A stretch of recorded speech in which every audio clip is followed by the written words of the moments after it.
irresponsible young soldier who spoils his me by his irresponsible behavior. Young soldier who spoils his me by his irresponsible behavior first towards Fanny and then towards Bathsheba. Depict किया गया है, depict करने का मतलब है चित्रण किया गया है, डेलिनिएट किया गया है ना, उसमें था ना ये डेलिनिएट, तो हाँ उसको डिपिक्ट किया गया है एक इररिस्पॉन्सिबल यंग सोल्जर के रूप में। एक यंग सोल्जर है लेकिन वो इररिस्पॉन्सिबल है, गैर जिम्मेदार आदमी है, जो खुद को नष्ट कर लेता है। हु स्पॉइल्स हिज मी, जो अपने आप को नष्ट कर लेता है, बाय हिज इररिस्पॉन्सिबल बिहेवियर, अपने गैर जिम्मेदाराना व्यवहार से, पहले तो फैनी की ओर और उसके बाद में टुवर्ड्स बाथशिबा एवर्डीन, और बाद में बाथशिबा के प्रति। Both women loved him passionately, दोनों ही औरतों ने उसको बहुत ही पैशनेटली प्यार किया था, बहुत ही गहराई से प्यार किया था। He was the illegitimate son of Lord Severn from A French governance, वो खुद एक इलेजिटिमेट सन है, नाजायज़ औलाद है किसी की, और नाजायज़ औलाद है एक बहुत ही बड़े घराने की, फ्रेंच गवर्नेस है कोई, उसकी वो नाजायज़ बेटा है उसका। तो भले ही नाजायज़ हो परंतु उसकी माँ जो थी वो बहुत ही उच्च ख़ानदान की औरत थी, तो उसको लगता है कि उसके अंदर रॉयल ब्लड है। Thus he had an aristocrat's blood in his veins, तो उसका जो ब्लड था वो एरिस्टोक्रेट का था, एरिस्टोक्रेट का मतलब उच्च ख़ानदान का था। Of which he was so proud, और उसको उस बात पर प्राउड भी था, गर्व भी था। He got his elderly education in Casterbridge grammar school where he acquired a good knowledge of many languages, अब उसकी पढ़ाई लिखाई भी बहुत अच्छी हुई थी, उसने कास्टरब्रिज के ग्रामर स्कूल में पढ़ाई की थी, जहाँ उसको अच्छा नॉलेज मिला, बहुत सारी लैंग्वेजेस सीखी उसने। Circumstances forced him to give up his education, परंतु परिस्थितियों ने उसको मजबूर कर दिया पढ़ाई छोड़ने को, एजुकेशन छोड़ने को। He became a lawyers clerk, बाद में उसने एक वकील के यहाँ क्लर्क की नौकरी करनी शुरू कर दी। Then he left this job and joined the army as an ordinary soldier, तो बाद में उसने एक साधारण से सैनिक की नौकरी कर ली। But soon rose to the rank of a sergeant, परंतु धीरे धीरे अपनी योग्यता के बल पर क्या बन गया, सार्जेंट बन गया। Troy has a handsome and charming personality and winning manners, अब ट्रॉय की सबसे खास बात यह है कि उसकी पर्सनैलिटी बहुत ही हैंडसम है और चार्मिंग है, आकर्षक है बहुत ही वो, और उसके मैनर्स विनिंग हैं। मैनर्स का मतलब उसके हाव भाव, उसके बोलने का तरीका, उठने बैठने का, कपड़े पहनने का, ये सारे तरीके जो हैं वो विनिंग है, यानी किसी को भी प्रभावित कर सकते हैं। His glitter and polished speech and manners attract the fair sex wherever he goes, तो उसकी चमक दमक, इसमें मिस्टेक्स काफ़ी हैं, हिज आएगा यहाँ, his glitter and polished speech, उसकी जो चमक दमक है, उसकी जो लच्छेदार भाषण है उसके, और मैनर्स है उसके, ये मैनर्स की स्पेलिंग गलत लिखी है, मैनर्स हैं उसके जो वो अट्रैक्ट करते हैं फेयर सेक्स को।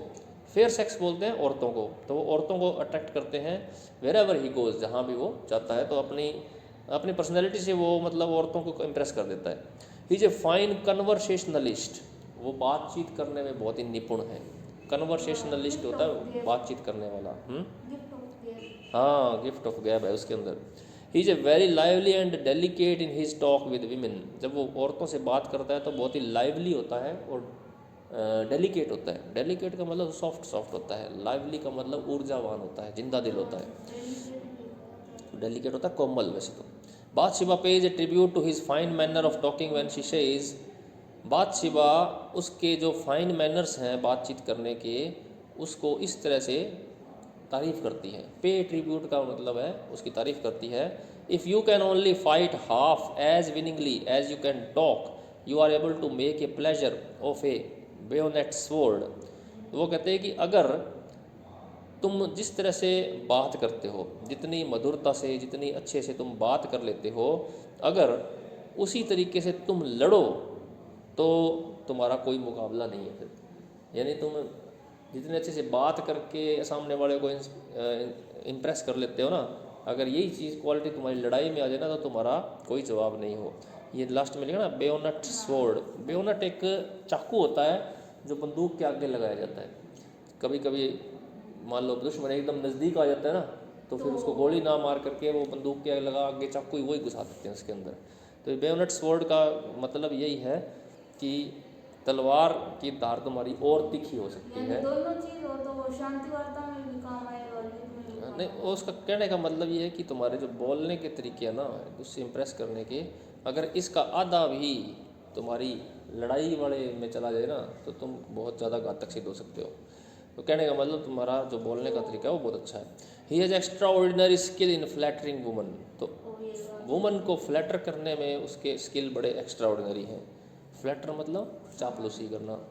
ही has a wonderful understanding of their psychology, उसको औरतों की साइकोलॉजी की बड़ी समझ है। He knows how and when to praise woman, उसको पता है कि औरत की कब और कैसे तारीफ़ करनी चाहिए। He succeeds in capturing the heart of Fanny Robin, और इसी वजह से वो फैनी रोबिन का दिल जीत लेता है। It is by his art of flattery that he entices the heart of the rich and beautiful lady Bathsheba Everdene, और इसी गुण की वजह से, इसी कला की वजह से वो बाथशिबा एवर्डिन जो सबसे रिच और ब्यूटीफुल लड़की है उसको भी सम्मोहित कर लेता है। एंटाइस करने का मतलब है लुभाना, सम्मोहित कर लेना। He calls her the queen of the corn market, वो उसको कॉर्न मार्केट की क्वीन बुलाता है। कॉर्न मार्केट यानी मक्का का बाज़ार जहाँ मंडी लगती है। अब क्योंकि वो भी तो फार्मर ही थी, बादशिबा एवर्डिन, उसका भी बहुत बड़ा फार्म था, तो उसको वो रानी बोलता है उसकी। He is loud in his praise of Bathsheba beauty, और बादशिबा की ब्यूटी वो लाउड वे में करता है। लाउड का मतलब है मतलब कर देता है, बस संकोच नहीं करता है। लाउड होने का मतलब ये है, एक्सप्रेस कर देता है अपने आप को। He says to her, I said you are beautiful and I will say so still for so you are. एक बार वो उसके कहता है कि मैंने तुम्हें कहा था कि तुम सुंदर हो, और ये बात मैं अब भी तुम्हें कहता हूँ क्योंकि तुम वास्तव में बहुत सुंदर हो। The most beautiful ever I saw, और may I fall dead this instant. वो कहता है कि तुम सबसे सुंदर हो, जो जितनी मैंने लड़कियां देखी है उनमें से तुम सबसे ज़्यादा सुंदर हो, और अगर ये बात गलत हो तो मैं अभी मर जाऊँ, यानी भगवान मुझे उठा ले। वो कहने का तरीका है कसम खाने का। He is expert in captivating young woman, वो औरतों को कैप्टिवेट करने में एक्सपर्ट है। कैप्टिवेट करने का मतलब कैद करना होता है, कैप्टिवेट का शाब्दिक अर्थ, तो यहाँ पे कैप्टिवेट का मतलब है उनको इम्प्रेस करने में। He says that there are only 2 ways of winning a woman, और वो कहता है कि 2 ही तरीके हैं औरत को जीतने के, फ्लैटरी या कर्स। या तो उनकी फ्लैटरी करो, फ्लैटरी का मतलब उनकी चापलूसी करो, उनकी तारीफ़ करो, झूठी हो भले सच्ची हो जैसी भी हो, और या उनसे लड़ाई करो, या उनको कर्स दो। कर्स का मतलब है कोसना, या उनको कोसो। Treat them fairly and you are a lost man, अगर तुमने उनसे फेयरली ट्रीट किया, फेयरली का मतलब बिल्कुल सही सही ट्रीट किया, जैसी वो है वैसा ट्रीट किया, जैसा करना चाहिए वैसा ट्रीट किया, तो तुम लॉस्ट मैन हो, तब तुम कुछ नहीं हासिल कर पाओगे। यानी उसने कहा अभी औरतों को जीतने का एक ही तरीका है, या तो उनकी तारीफ़ करो या उनसे लड़ाई करो। अगर आप सही सही उनके साथ बिहेव करोगे तो वो आपको नहीं मिलेगी। लॉस्ट मैन का मतलब ये।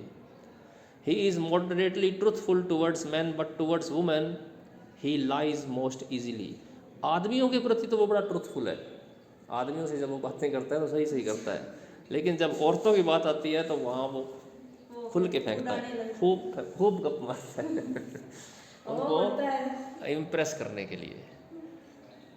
तो अब ये तो आपको पता होगा भी औरतें वास्तव में ऐसी होती है कि नहीं, परंतु इसका तो यही कहना है। अब सभी को हम एक ही तरह से नहीं आंक सकते, ऐसा नहीं है कि सारी औरतें एक जैसी हों, अपवाद होता है। कुछ आदमी भी ऐसे होते हैं जो प्रशंसा पसंद करते हैं और जल्दी से ही बहकावे में आ जाते हैं। कुछ और सभी औरतों के साथ अपने ये नहीं कह सकते कि हर औरत ही ऐसी होती है। सभी व्यक्ति अपने अपने अलग अलग पर्सनैलिटी लिए होते हैं, कोई भी 2 आदमी दुनिया में एक जैसे नहीं है, भले वो आदमी है या औरत है। He is a man of impulse and not reason, तो वो जो आदमी है वो इम्पल्स का आदमी है, यानी भावावेश वाला आदमी है, भावनाओं पे काम करता है, वो रीज़न पे काम नहीं करता है। रीज़न का मतलब जो दिमाग से काम करता हो, इम्पल्स वाला आदमी होता है वो दिल से काम करता है। In his ilk he is guided by impulse and passion, ilk है ये, इल्क का मतलब है जो पहले का जो जीवन है उसका, वो तो उसमें वो इम्पल्स और पैशन से ड्राइव होता है। The remorse he feels on seeing Fanny's dead body in the result of pure passion he ruins his present and future happiness due to the passionate outburst and sudden decisions। तो यहाँ पे यही बात है कि जब वो फैनी को डेड देखता है तो बहुत रिमोर्स फील करता है, बहुत दुख फील करता है।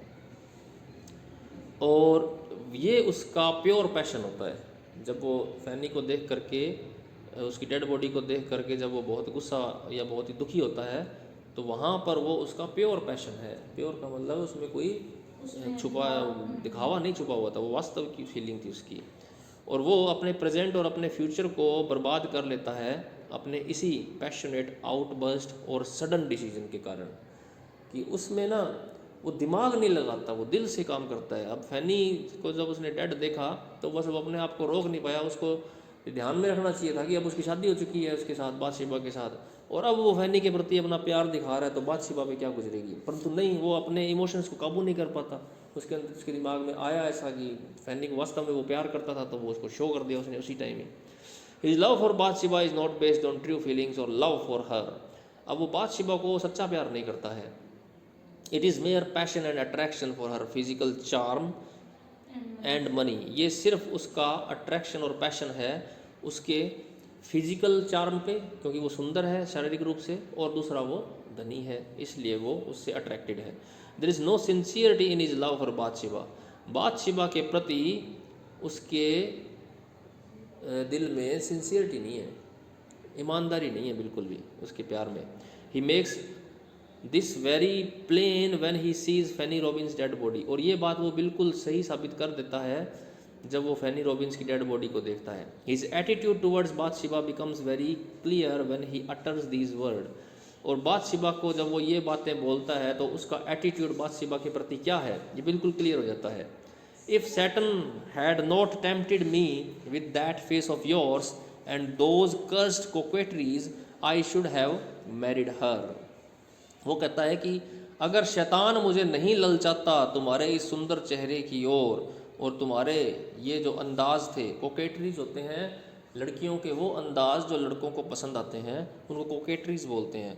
तो वो कहता है कि तुम्हारी ये जो कोकेटरीज हैं और तुम्हारा जो ये सुंदर चेहरा है, शैतान ने अगर मुझे नहीं ललचाया होता तो मैं उससे शादी कर चुका होता। किससे? फैनी से। फैनी से शादी नहीं हुई थी उसकी, क्योंकि फैनी गलत चर्च में पहुंच जाती है ना, और वो लेट हो जाते हैं उस चक्कर में। You are nothing to me, तुम मेरे लिए कुछ नहीं हो। A ceremony before a priest doesn't make a marriage. वो कहता कि तुम मेरे लिए कुछ नहीं हो। शादी से क्या होता है?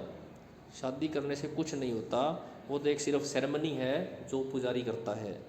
I am not morally yours, मैं नैतिक रूप से तुम्हारा बिल्कुल नहीं हूँ। यानी एक जगह वो ये बात बोल देता है बादशिबा को, तो उसकी सही दिल की फीलिंग जो है वो प्रकट हो जाती है। His love for Fanny in spite of all his carelessness was true and real. Fanny के प्रति उसका जो प्यार है, हालांकि वो बहुत ही लापरवाह है, परंतु उसका प्यार उसके प्रति ट्रू था और रियल था। He showers affection and honour on her after her death. उसकी मृत्यु के बाद भी वो उस पर अपना अफेक्शन और अपना ऑनर शॉवर करता है, यानी बरसाता है। And repents for his irresponsible behaviour. और उसको पछतावा भी होता है कि फैनी के प्रति उसका बिहेवियर बड़ा इररिस्पॉन्सिबल था। He is a drunkard and gambler and shows these weak traits of his character soon after his marriage with Bathsheba। और बादशिबा के तुरंत मैरिज शादी के तुरंत बाद वो अपने ये गुण भी दिखाता है। कौन से गुण?